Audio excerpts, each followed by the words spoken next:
Uh-oh, I think that's a sign.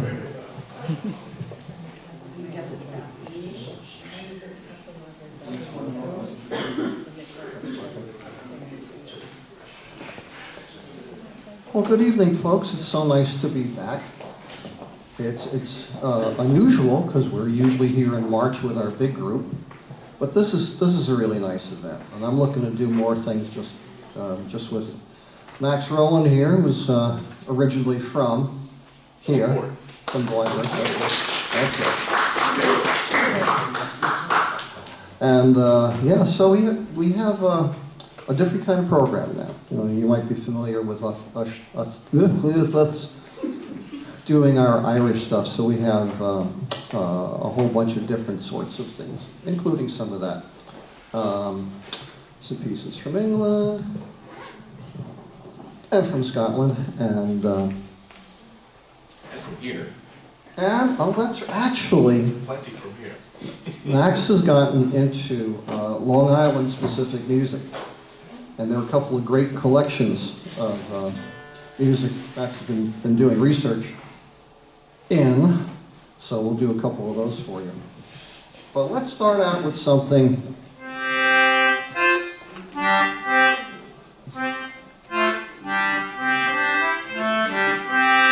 That's where the fingers go. Okay. Here's a song called Country Life. It's from England. I got it from the Wattersons, a farming family in England who started singing and became very, very popular doing that. And this is about, any farmers? Any farmers in the group here? No, I don't think, well, I don't know any personally. There aren't many around here anymore. Well, when I was young, there used to be lots of potato farms on Long Island. Not so much anymore unless you go way out east. Anyway, it's called Country Life. Has a great chorus that'll go by too fast for you to get, I think, but...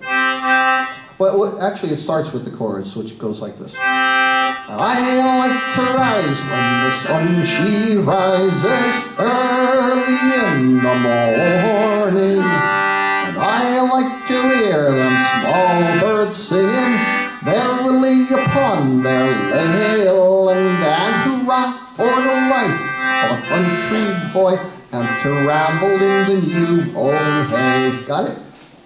Okay, never mind. In spring we sow, at the harvest mow, and that is how the seasons round they go. But of all the times of choose I may to be rambling through the new mown hay, for I like to rise when the sun she rises early in the morning, and I like to hear them small birds singing merrily upon their leyland, and hurrah for the life of a country boy, and to ramble in the new mown hay.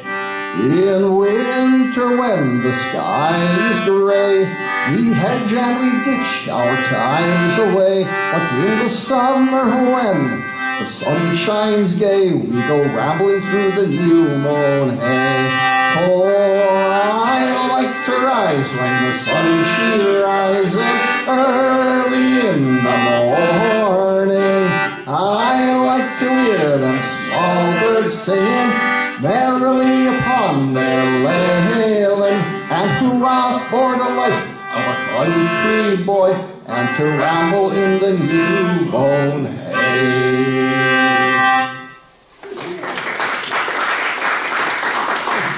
I heard you singing. I did not expect that. Excellent. Well, that's people who are somewhat into this. And so, Max, Yeah. you pick the next. All right. How about we jump into one of the mouthpieces? Okay.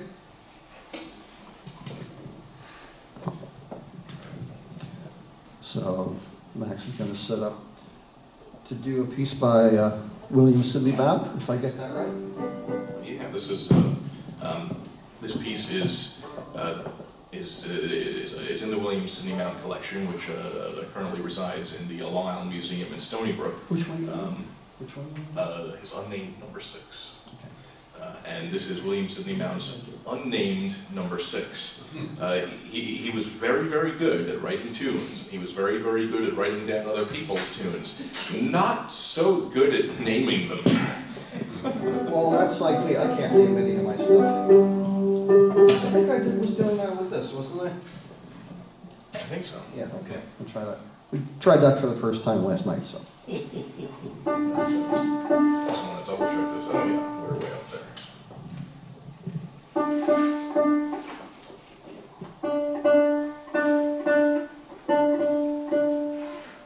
So this is an early 19th century fretless minstrel banjo. The neck on this is about 160 years old. The tuning pegs, thankfully, are newer, but they are still friction tuners. So all the stereotypical jokes about tuning a banjo, and then you add in friction tuners.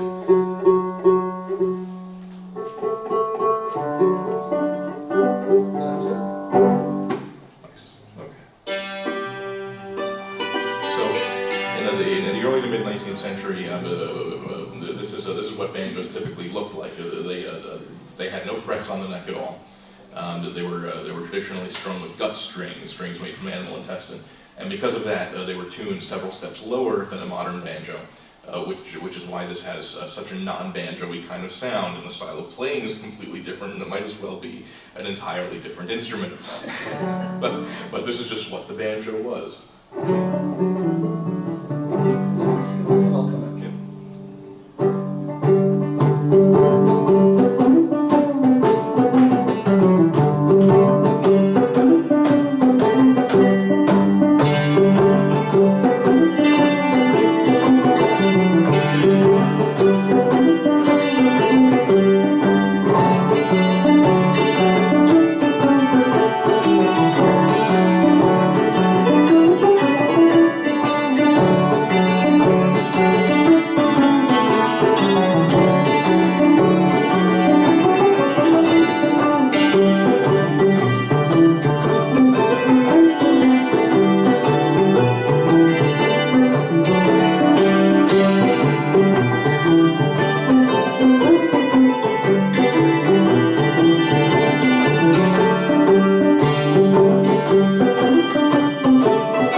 For anybody who doesn't know, this is a hammered dulcimer. It was also pretty popular back in the 1800s and goes back to the 1700s in this country.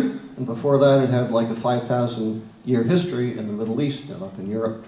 Both of us, when we perform over at Old Bethpage, where the time period is, what, early 1860s?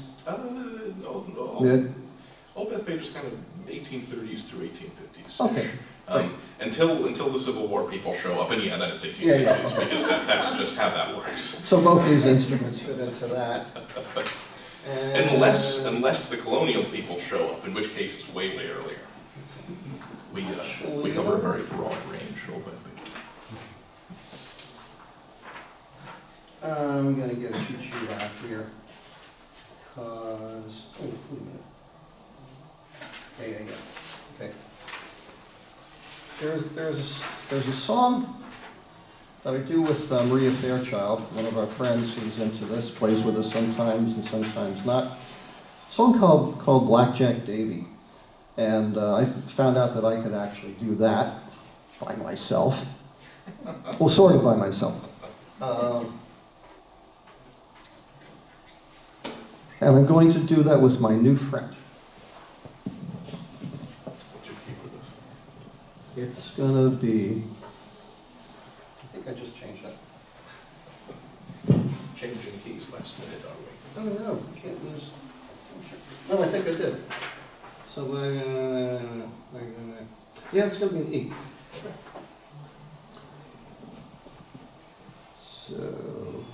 So this is one of those songs, one of many, about the young married woman who runs off with a gypsy. Anybody done that when they were younger, perhaps? And I'm just going to get some more.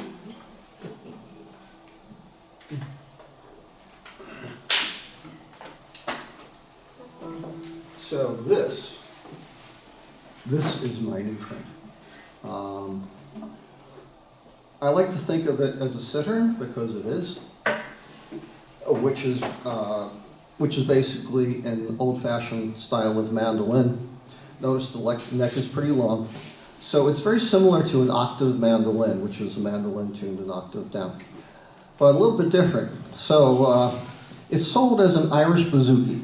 It's not a bouzouki at all. But I think the story is that going back to, I think it was the 1980s, some of the young traditional Irish musicians started playing Greek bouzoukis. And then they went to their luthiers and they ended up with this, which is basically, like I said, a long neck mandolin. But I got this from a vendor in Dublin, McNeela Instruments. And I love that sound. So it's a sound that I'd heard for many, many, many years. And now, especially since I can't play guitar like I used to, this more than substitute for that. So, Blackjack Davy. Now Blackjack Davy came riding by, whistling so merrily, made the woods all round and free. He charmed the heart of a lady, charmed the heart of a lady. Oh, come with me, my pretty little one, come with me, my honey. Swear by the beard upon my chin, you'll never want for money, you'll never want for money. Pull off your high heel shoes, made of Spanish leather.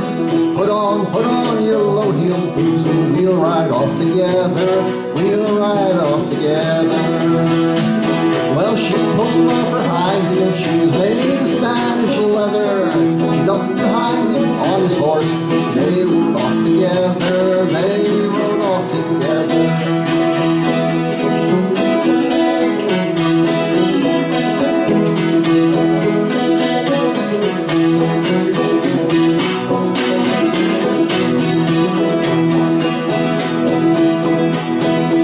At night her husband, he came home, looking for his lady. Her age, she said before, she's gone with the Blackjack Davy. He's gone with the Blackjack Davy. Saddle me on my cold black steed, white one's not so speedy. I'll ride all night and I'll ride all day. I'll overtake my lady, I'll overtake my lady.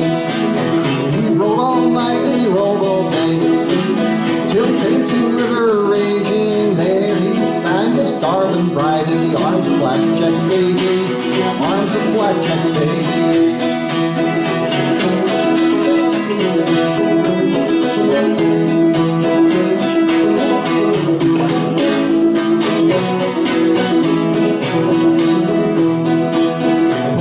Pull up here, all white gloves, all made of Spanish leather. Jump behind me on my horse, we'll ride home together, we'll ride home together.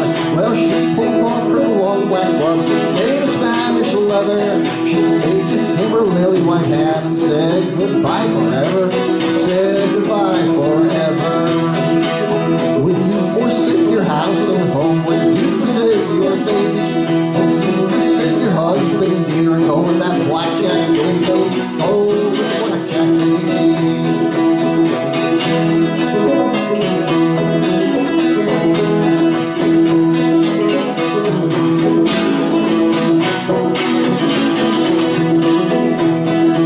Last night she slept in a warm feather bed beside her husband and baby. Tonight she'll sleep on the cold, cold ground in the arms of the blackjack lady. In the arms of blackjack lady. In the arms of blackjack lady. In the arms of blackjack lady.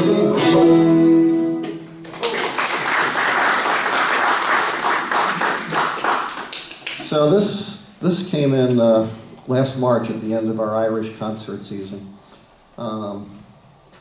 I had been browsing around, kind of looking for things, and found that. So the McNeil website. I looked at the price. It's like it was on sale for like $600. I said, what? That's awfully cheap. How good could it be? And on the website, he has a video of one of Ireland's great bouzouki players playing one. He said, well, that sounds good on the video. Well, you know, I'll order it. What can I lose? So it came in, I tuned it up, and I was like, and I felt inspired, like when I was, you know, in my teens, and first starting to do all this. It's like, you know, it brought me back like 50 years. So that's been fun. So Max, you pick. How about we do Nautical? That would be wonderful.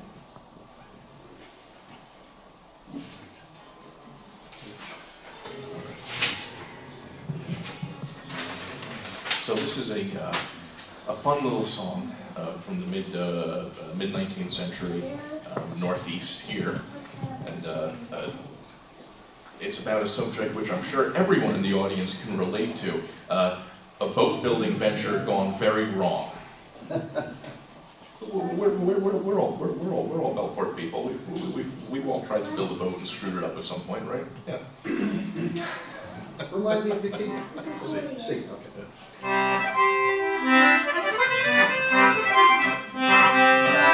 I will give as abridged a concertina lecture as I possibly can. For those of you who have perhaps never seen these before, Larry also has one there. Hold it up. It's the same, only different. Yeah. So these are both concertinas. Larry plays the original English style of concertina, which was invented in 1825 by a fellow named Charles Wheatstone. Now, do we have any electrical engineers in the audience? Or anyone who elsewise knows who Charles Wheatstone is? He was one of the early electrical engineers in England in the early 19th century, and he's famous in those circles for inventing the Wheatstone Bridge. That's not how you get to the Bronx. No, that's the White Stick. No, we're not doing this. That's how you measure electrical resistance. Yes, flow or resistance? Resistance. Okay, resistance. I am not an electrical engineer, and when I'm doing this by myself, I can never remember if it was flow or resistance that the thing measured. But he became much more famous for inventing that. So that was 1825, and several years later, in the early 1830s, the Germans developed this style, sort of as a cheaper to produce answer to the original English concertina. They may look similar to play, they are worlds apart. Right. That is chromatic, and it's tuned in alternating rows by the side, and it's monosonoric, so you get different, the same note pushing and pulling. This is the opposite of all of that. We should just pitch a concertina lecture next time. Yeah. I'm sure everyone will be extremely interested, and the whole town will show up for it. Right. But for the sort of Anglo-Celtic sound, these are classic. So this is the backside of Nantucket Point.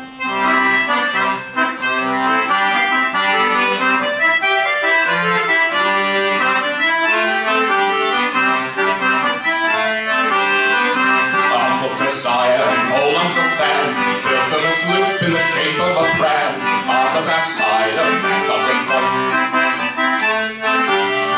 They got her propped up up so stout and so staunch, and when it was done she was ready to launch on the backside of Nantucket Point.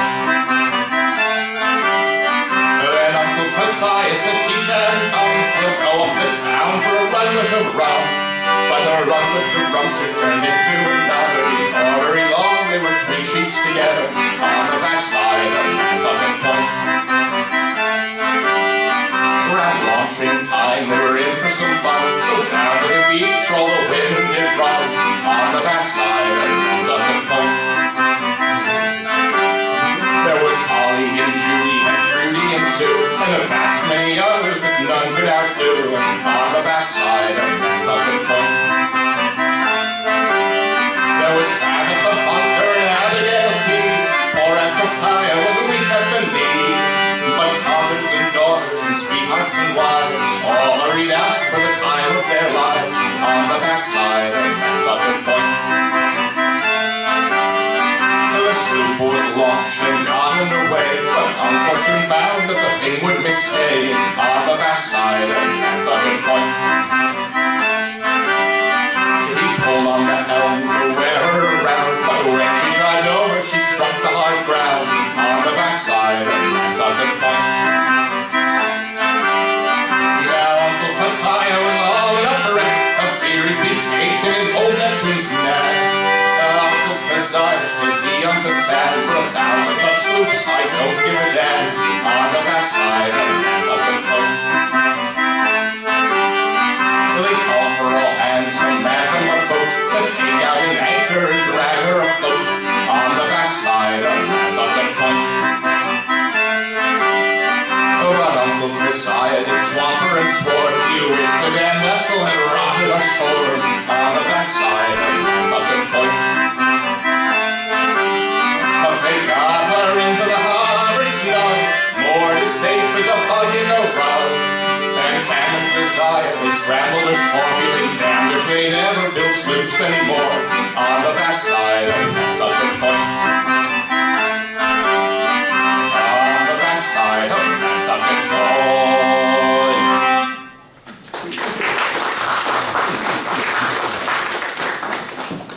Thank you. So let's see. Oh. So I guess don't screw up when you build your boat. Well, You can try have a bad day. not to. How about one morning in May?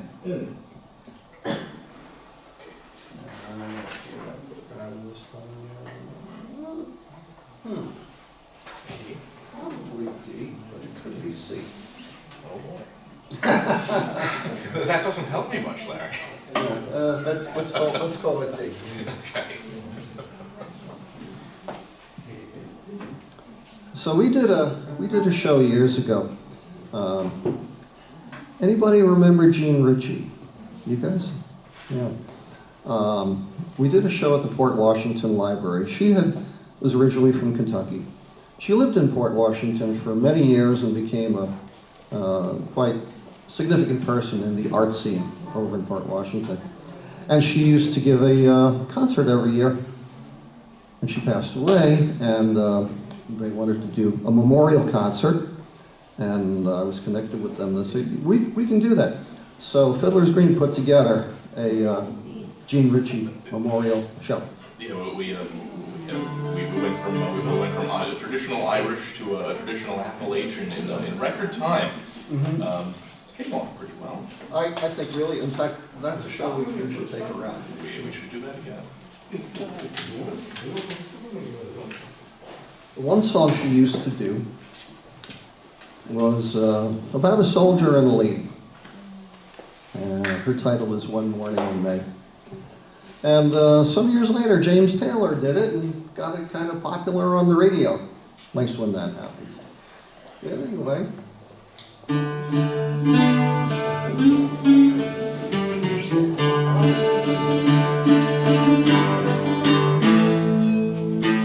One morning in May, I spied a young couple, they were making their way. One was a lady so bright and so fair, the other was a soldier, a brave volunteer.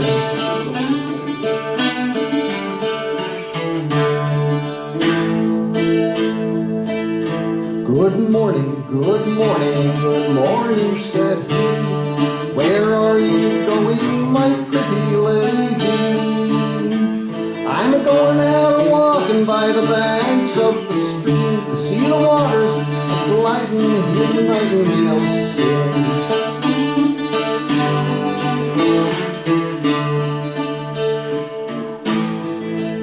Well, they walked and they talked for an hour or two, till out of his knapsack the fiddle he drew.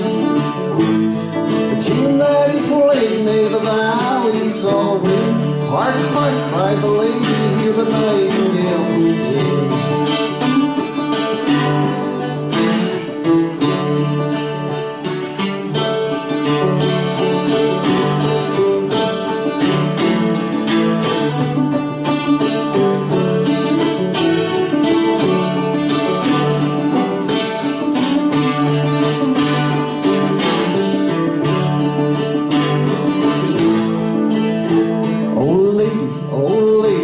Time to give o'er. Oh no, my dear soldier, won't you play one tune more? I'd rather hear your fiddle just a touch of one string than see the waters gliding and hear the nightingale sing.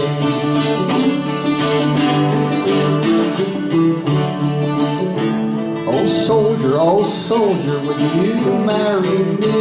Oh no, my dear lady, that never could be. I've a wife back in London and children twice three, 2 wives and the army's too many for me.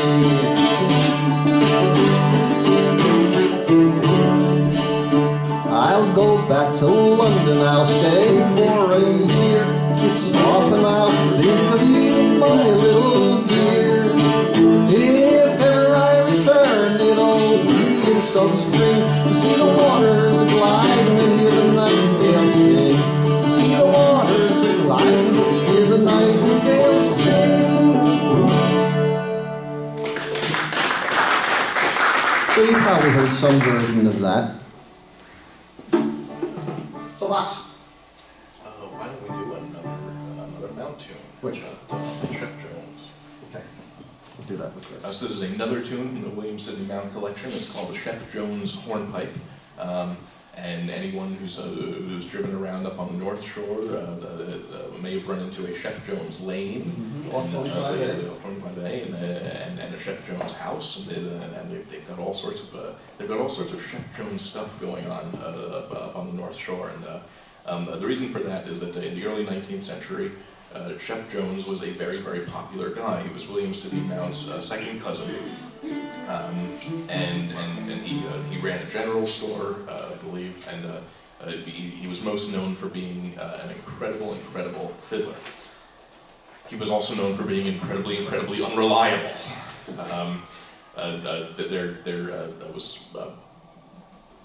From what I've read, there was alcohol involved, but he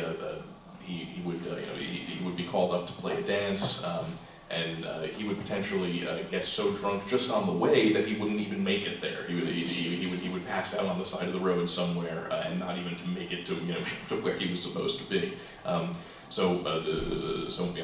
Mount kind of teamed up with him, if for no other reason than just to make sure he at least got where he was supposed to show up. And hopefully he'd be able to play a few tunes, and Mount would take over for him if necessary. But Mount collected a lot of tunes from listening to Chef Jones play, and this is one of them that he called the Chef Jones Hornpipe after him.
Showman's hornpipe. Yeah. How about maybe pleasant and delightful? Certainly. Since we're in autumn and getting toward winter, let's sing a summer song. Maybe we can convince it to come back. I don't want to take the boat out of the water yet.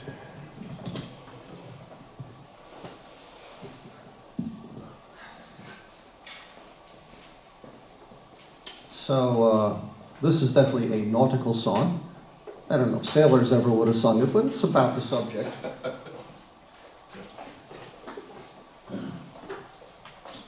But it was quite popular among trad folk musicians who, some time ago, I don't know how far back it goes, somewhere in the 1800s, I believe. But there is stuff you can do. So at the end of each verse, basically what you do is you repeat the last line or two. You'll catch it eventually. It was pleasant and what? It was pleasant and delightful. Oh, wait a minute. I thought I did it in G. It's time to change the key again. It is. Oh, I'm doing C. Jeez. Sorry. It was pleasant and delightful on a midsummer's morn, when the green fields and the meadows, they were buried in corn, and the blackbirds and thrushes sang on every green spray, and the larks, they sang melodious at the dawning of the day, and the larks, they sang melodious, and the larks, they sang melodious, and the larks, they sang melodious at the dawning of the day.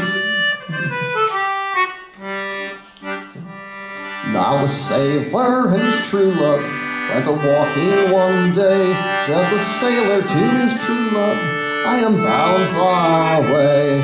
I'm bound for the East Indies, where the loud cannons roar, and I'm going to leave my Nancy.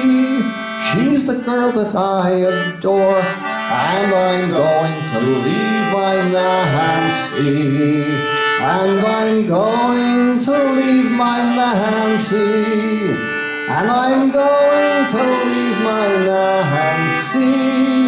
She's the girl that I adore.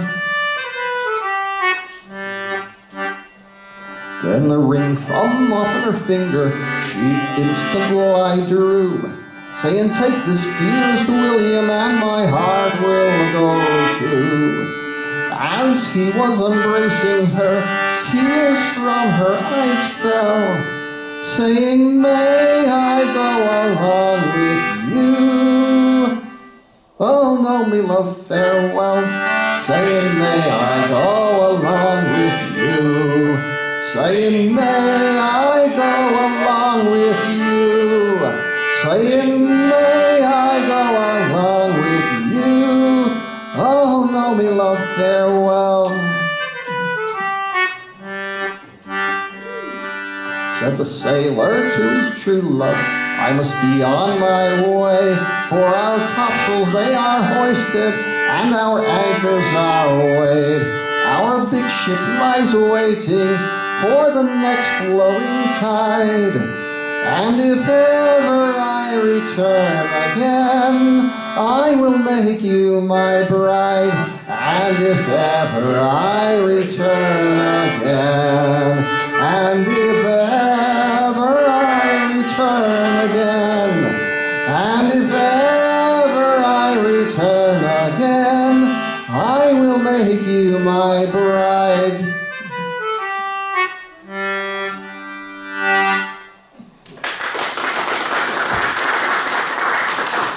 Pleasant and delightful, or the sailor's farewell. Take it. Boatman. Oh, that would be great.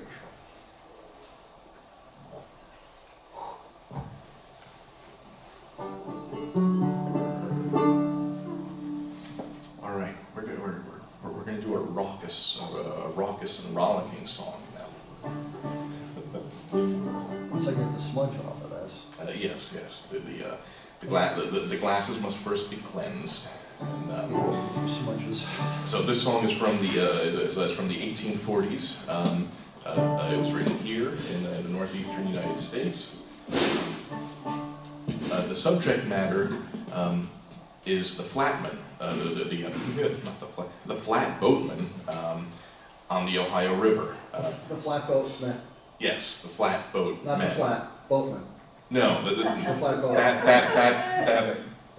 That would be kind of awkward. I don't know. But the guys who loaded up, these small barges, essentially of various sizes, and manually pulled and steered them up and down the Ohio River in the early 19th century for the purpose of carrying freight. They would load these boats up with all sorts of things, stuff from fur traders and whatever people at whatever end needed. And it was an extremely difficult thing to do. It was very, very dangerous. If there was a rock underwater that was just underwater, but you didn't see it, and you rammed the barge into it, it could bust the whole thing open. Everything could spill out, including you and all your friends, and you could die. It was, it could and was. And all the essential goods. Yes, and all the essential. Yes, the essential goods. I'm quoting from the Smothers Brothers there. Well, when I was young. It was somewhere in the early 1960s, I think. Anybody remember the Davy Crockett TV series? Well, they had a character, Big Mike Fink, the king of the river, and he was a flatboatman. Flatboat man. Yes, a flatboat. Carrying essential goods up the river and down the river. Never mind, we won't do our Smothers Brothers. And up the river again, okay. But they have a great routine. They have a great routine with that. So, the flatboatman stereotype was that of a very, very rough individual. They were known for drinking a lot and getting into fights when they were ashore, and all sorts of fun and wholesome activities like that. The song's called The Boatman's Dance.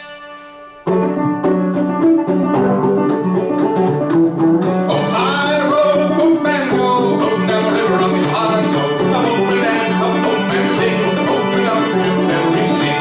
When the boatman gets on shore, he spends his money and works for more. Dance, the boatman dance, dance, the boatman dance. Oh, dance all night till about daylight, go home with the gals in the morning.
something.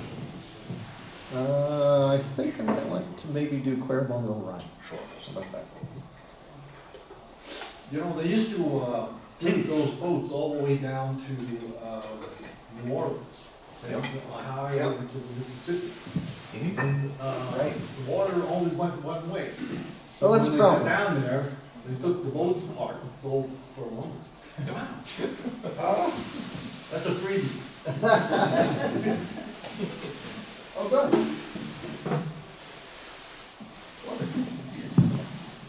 So let's see. What's your key for that? Or I should say, what's today's key for that? Today's key. Oh, looks like it's going to be E. Yeah. A couple months ago, I got a pretty bad respiratory infection. And as my voice has been coming back, the keys for things keep changing. For the better, for the most part.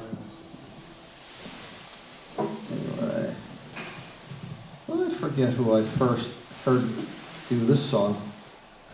Could have been the Clancy's, but nice version by Gordon Bach that I think I mostly learned this from.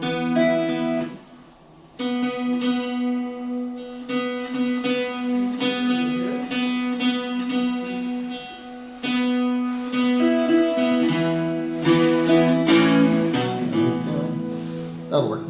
So, song is called Quare Bongo Rye. Quare, if you don't know, means queer, which means odd, unusual, unexpected. The old-fashioned meaning. And aside from that, the song's fairly self-explanatory. Oh, great chorus here. Goes, "Fall the diddle die, ruddy rye, ruddy rye." That's an accessible chorus. So try that. Fall the diddle die, ruddy rye, ruddy rye.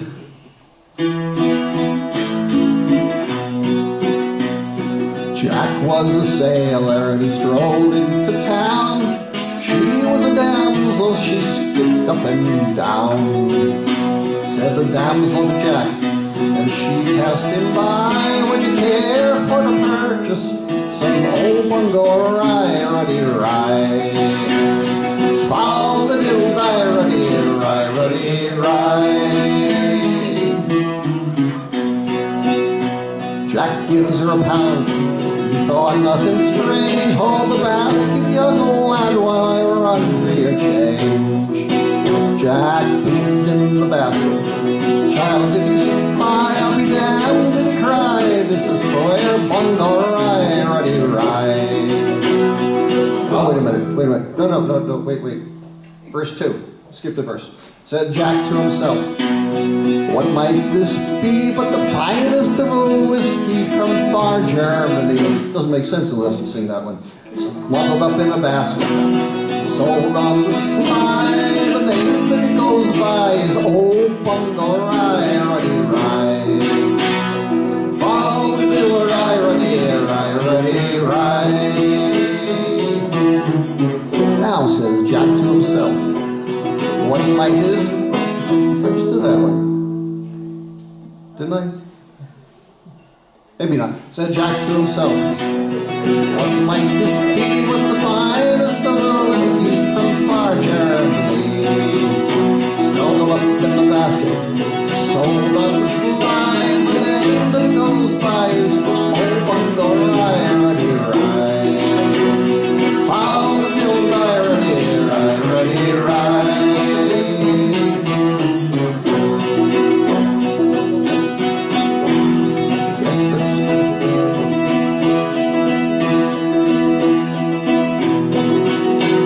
At the child christened was Jack's next intent to get that child christened to the parson he went.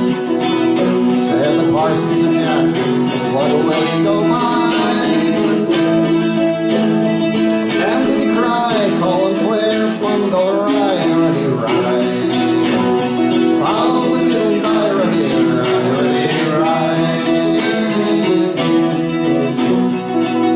Said the parson to Jack, "Some might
So I had a little versitis there. Sorry about that. Sounded pretty good though. Yeah. And, you know, going back many, many years ago, I was watching the Old Tonight Show with Johnny Carson, and Roger Miller was on. You'll remember him, right? And he started singing, "Oh, God didn't make no little green apples. It don't rain in Indianapolis in the summertime. Na na na na na na na." And I forgot the words to the dadgum song again. Anyway, happens to me. Roger Miller. Before your time. Okay. Well, you know, when I'm playing music that's 150 to 200 years old, I frequently have a hard time with before my time. Well, sort of in between your times. Okay, yeah. Every once in a while, someone has to remind me that I'm 30. Yep. So what you doing? Skateboard John Webb. Oh, okay. So this is actually it's a song that goes back to the colonial period. This particular song was written in the early 1700s about events that took place in the late 1600s, and all of this was surrounding currency issue in the American colonies. There was a whole big mix-up, and England was issuing various forms of paper money, some of which were called tenors, to try to correct the currency imbalance. It didn't really work very well. The colonists didn't enjoy it, so the problem persisted, and the crown decided that all right, well, the first round of paper money didn't work, so we'll issue a new round, because that always works when it comes to paper money, right? So they ordered the mint makers in the colonies to switch from the old tenor to the new tenor, and the story goes that this little old man who was the mint maker in Salem, Massachusetts, his name was John Webb, a little tiny old guy. He wasn't really a fan of the idea, and he just kind of said, "No, I'm not going to do that. What's the worst that can happen?" So the English showed up, and they captured him, and they locked him up in a fort, a nice big English fort. And according to the story, which I will say that half of this story is documented to be true. Half of it. I'll let you decide which part constitutes the half. But apparently, John Webb's best friend in Salem was the blacksmith. This big, giant, stereotypical blacksmith guy, 7 foot tall, shoulders like a refrigerator. His name was Billy. And Billy tries to get the townspeople to come with him to break John Webb out of the British fort. And obviously they say, "You're nuts, we're not doing that, you're going to get us all killed or locked up." So Billy decides that he will go and do it himself.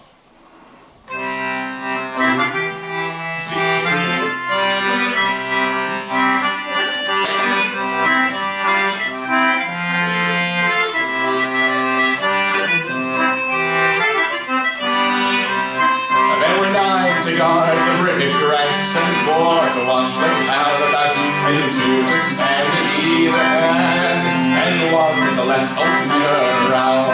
And Billy broke locks, and Billy broke bolts, and Billy broke all, and he came nigh until he came to the dungeon door, and that he broke like man alive.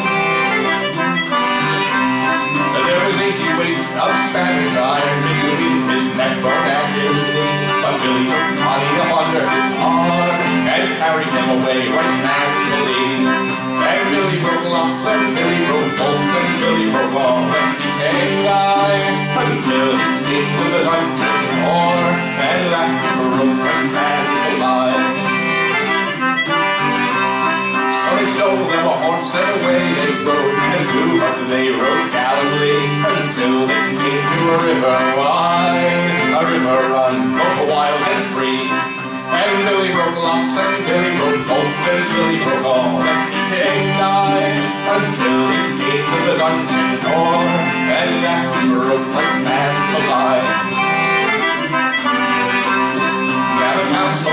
on the other side, and do what they looked worriedly, but they put a rope across the river wide, and pulled them across right handily.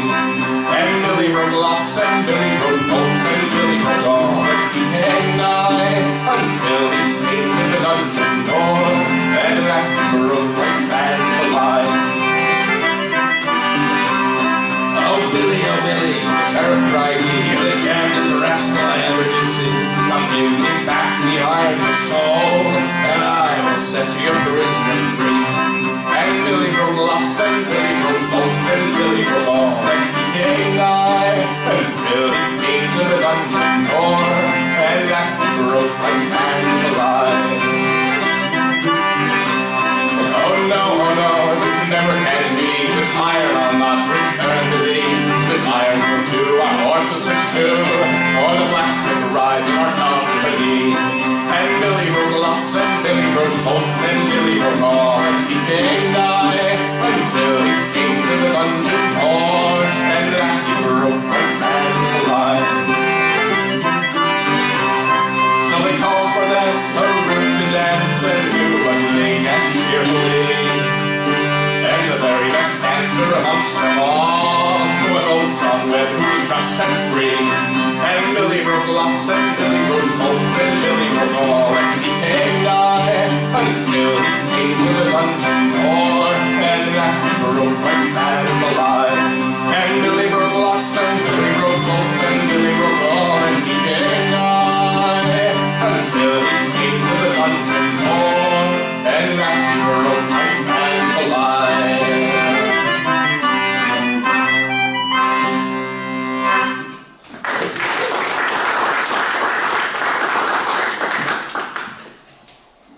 Half true, at least.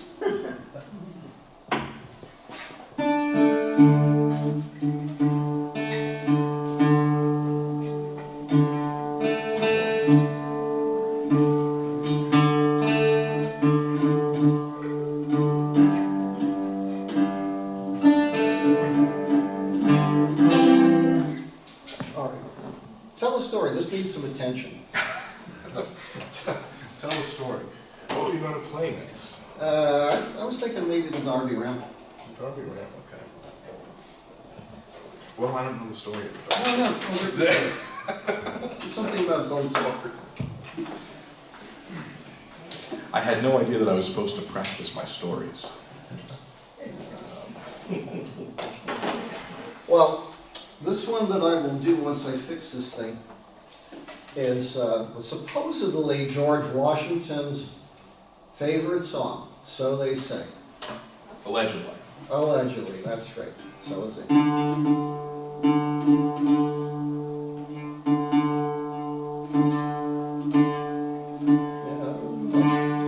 It is a lovely dry room. Oh, yeah. The problem is we were coming in from not a lovely dry outside. That's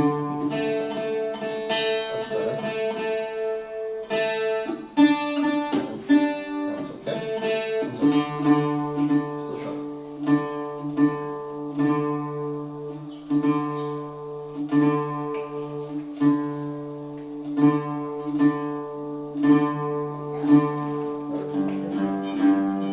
Okay.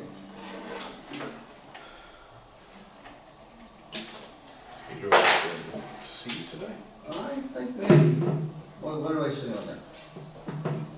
On here, you say. I think I changed it to C.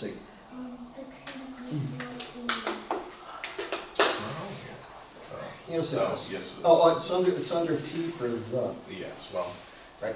I see it's A crossed out to G with a potential C over it. Yeah. That's because my voice kept changing. The set list could be a comedy routine in itself. Well, it is at this point. Anyway, so this is based in an English song, and it's about some magical, mystical, mysterious, well, huge ram of legend. It was very big.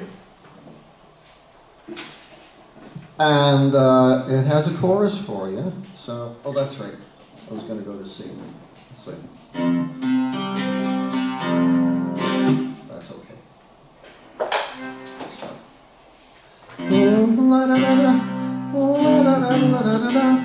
Yeah, doing it here, you can do concertina with it. Yeah, so that's good.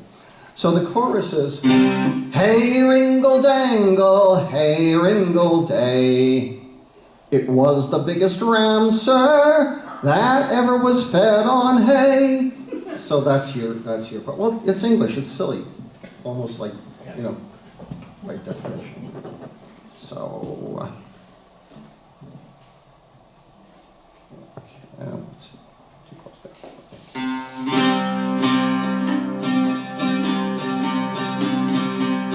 As I went out to Derby all on a market day, I spied the biggest ram, sir, that was fed on hay.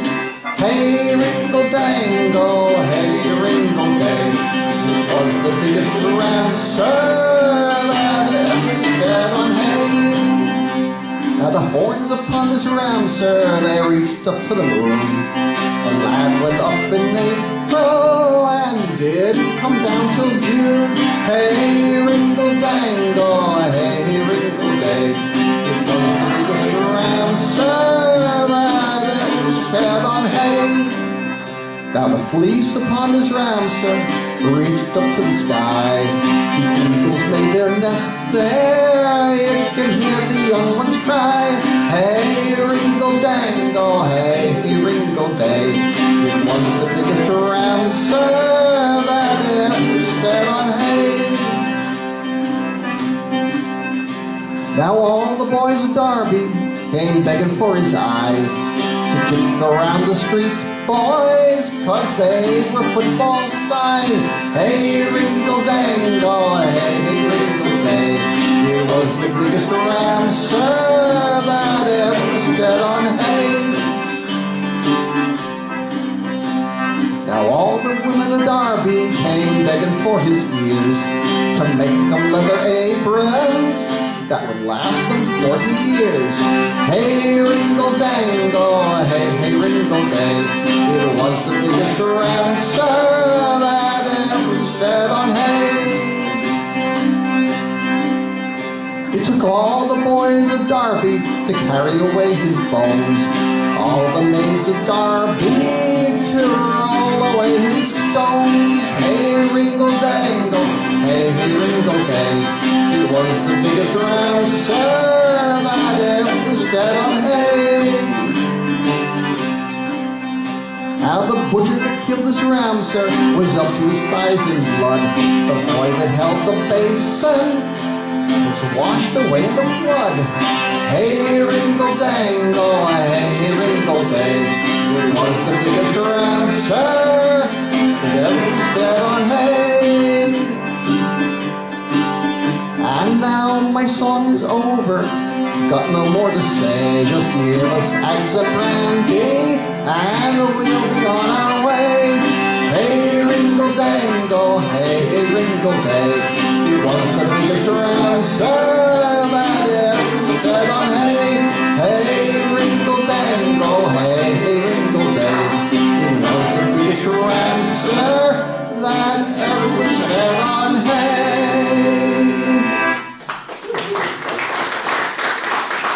So the legend is, it was George Washington's favorite song.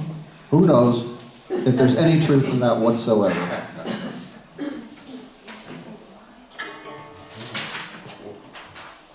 That's a talk. Keep talking. Good.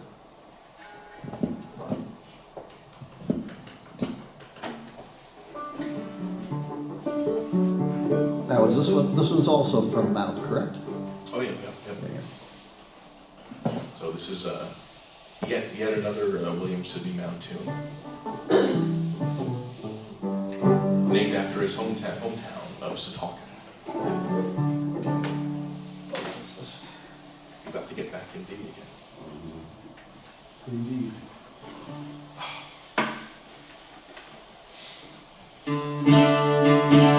That's all.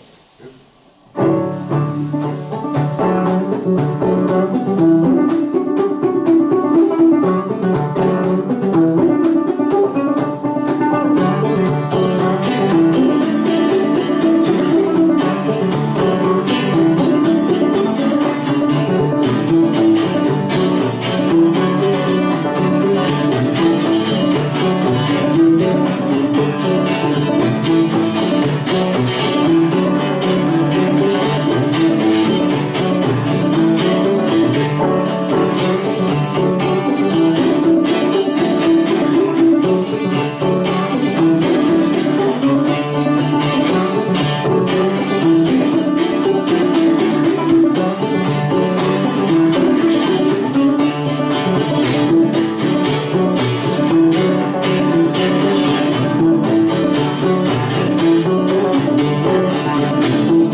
That has to change.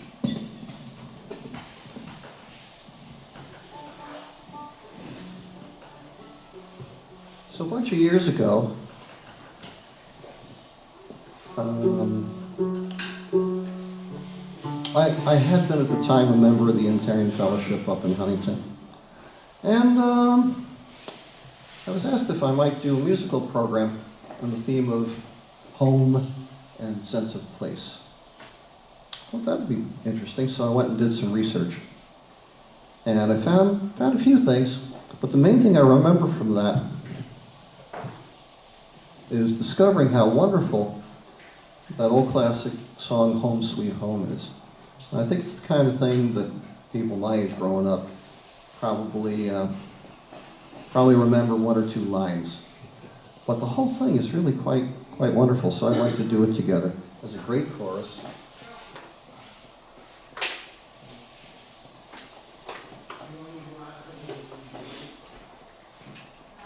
So I hope you'll help with that.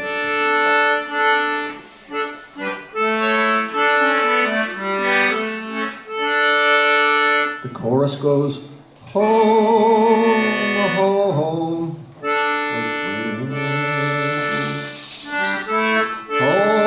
home, sweet, sweet home.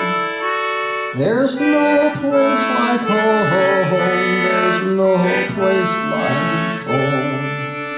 So that's going to be your part. Maybe for the singers out there, we'll try it. Home, sweet, sweet home. There's no place like home. There's no place like home. Mid pleasures and palaces, though we may roam, be it ever so humble, there's no place like home. A charm from the sky seems to hallow us there, which seek through the world is not met with elsewhere. Home, home, home, sweet, sweet home. There's no place like home. There's no place like home.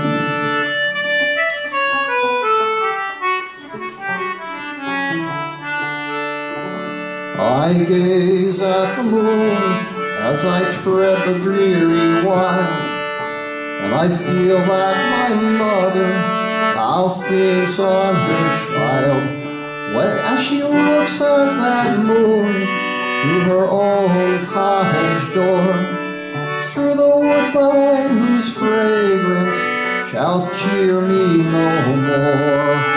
Home, home, home, sweet, sweet home. There's no place like home.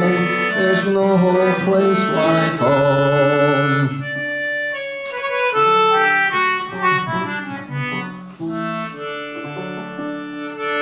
An exile from home, splendor dazzles in vain.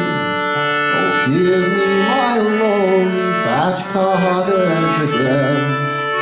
The birds singing gaily that come at my call, give me them and that peace of mind, dearer than all. Home, home, home, sweet, sweet home. There's no place like home. There's no place like home. Home, home, home, sweet, sweet home. There's no place like home. There's no place like home.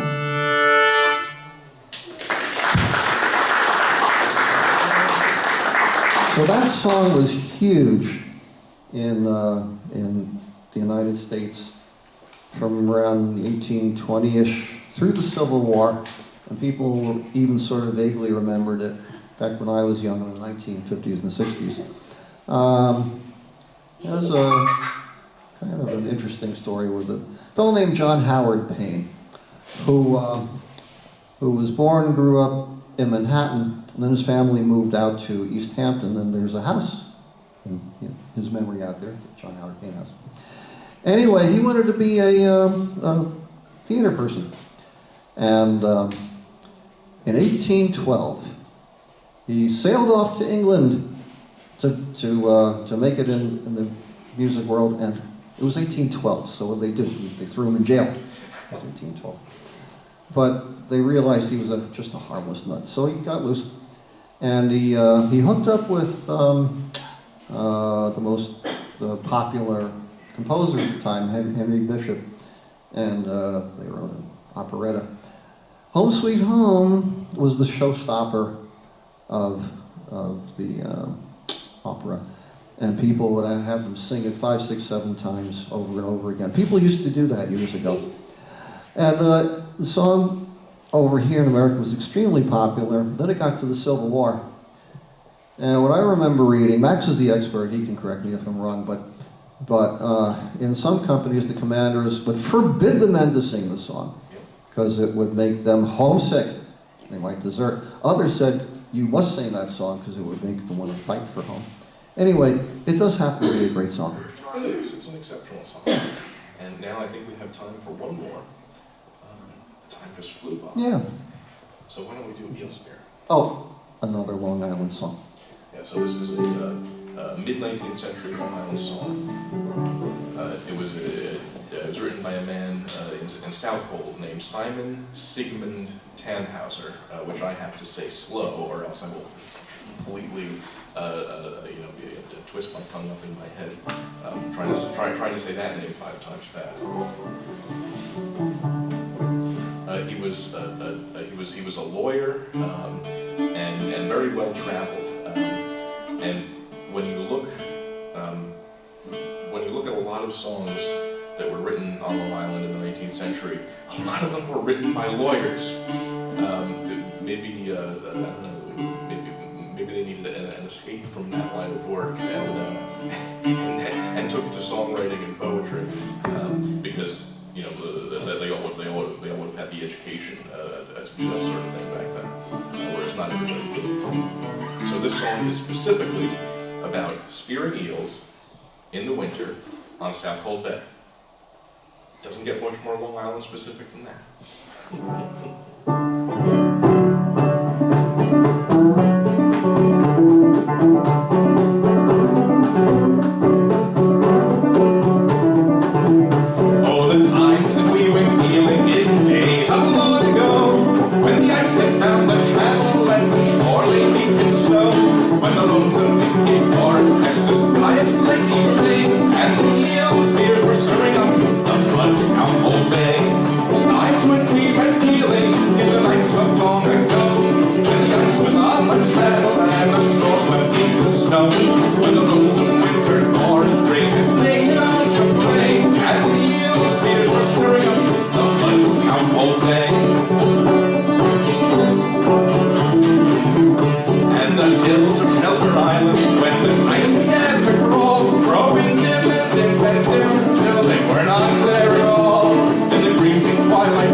Or the ghastly dimmish clustered dregs of night ghost of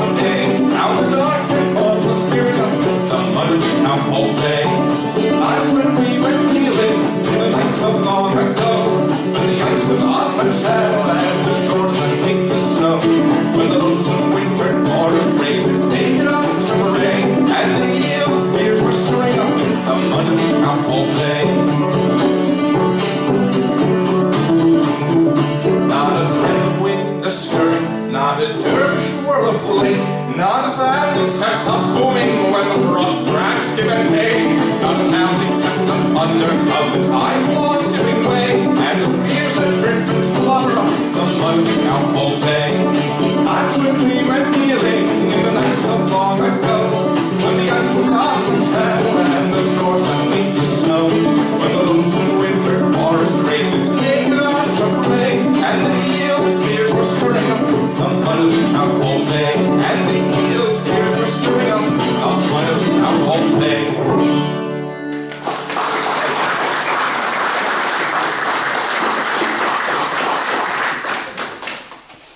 Thank you very much for having us, and everybody safe home. Thank you.